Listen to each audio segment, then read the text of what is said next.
क्या सच में समुद्र की गहराइयों में छिपी है भगवान श्री कृष्ण की नगरी? क्या डूब चुकी द्वारका सिर्फ कथा है या इतिहास? और अगर ये सच है तो वो कब और कैसे डूबी?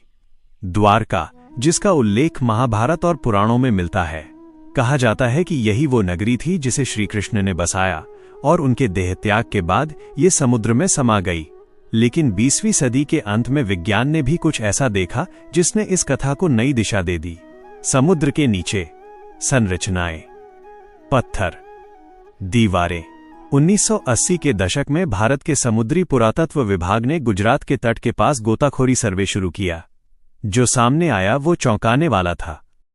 समुद्र के भीतर मिली आयताकार संरचनाएं, पत्थर के एंकर और दीवारनुमा रेखाएं। क्या ये किसी प्राचीन बंदरगाह का हिस्सा था? कुछ कार्बन डेटिंग रिपोर्ट्स ने संकेत दिए कि ये अवशेष हजारों साल पुराने हो सकते हैं। लेकिन क्या ये वही काल है जिसे महाभारत में बताया गया है? धार्मिक ग्रंथों के अनुसार द्वारका एक सुसंगठित, भव्य समुद्री नगरी थी। क्या समुद्र के नीचे मिली संरचनाएं उस विवरण से मेल खाती हैं? कुछ विशेषज्ञ कहते हैं यह प्राचीन व्यापारिक बंदरगाह हो सकता है। दूसरे मानते हैं ये किसी प्राकृतिक भू आकृति का भ्रम भी हो सकता है।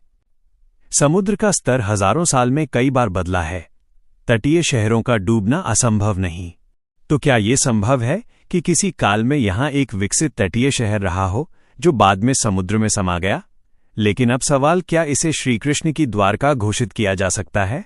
विज्ञान इतने सीधे निष्कर्ष नहीं निकालता। पुरातत्व में प्रमाण, तिथियां, निरंतरता तीनों जरूरी होते हैं और अभी भी कई कड़ियां अधूरी हैं। फिर भी ये खोज भारत के समुद्री इतिहास के लिए अत्यंत महत्वपूर्ण है। यह साबित करती है कि प्राचीन भारत का समुद्री व्यापार विकसित था। समुद्र के नीचे मिले एंकर बताते हैं यह क्षेत्र सक्रिय समुद्री मार्ग का हिस्सा था। कुछ लोग इसे आस्था की जीत मानते हैं, कुछ इसे वैज्ञानिक जिज्ञासा। सच शायद दोनों के बीच कहीं है। आज भी समुद्र की गहराइयों में शोध जारी है। नई तकनीकें, नई खोजें। क्या भविष्य में और ठोस प्रमाण मिलेंगे या ये रहस्य यूं ही बना रहेगा? इतिहास कभी कभी समुद्र की तरह होता है, ऊपर से शांत, नीचे से गहरा।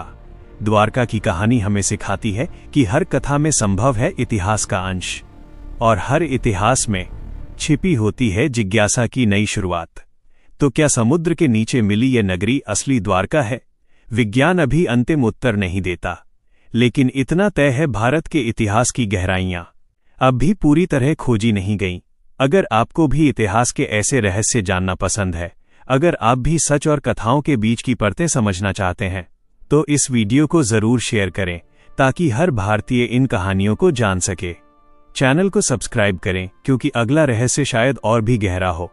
जय श्री कृष्ण।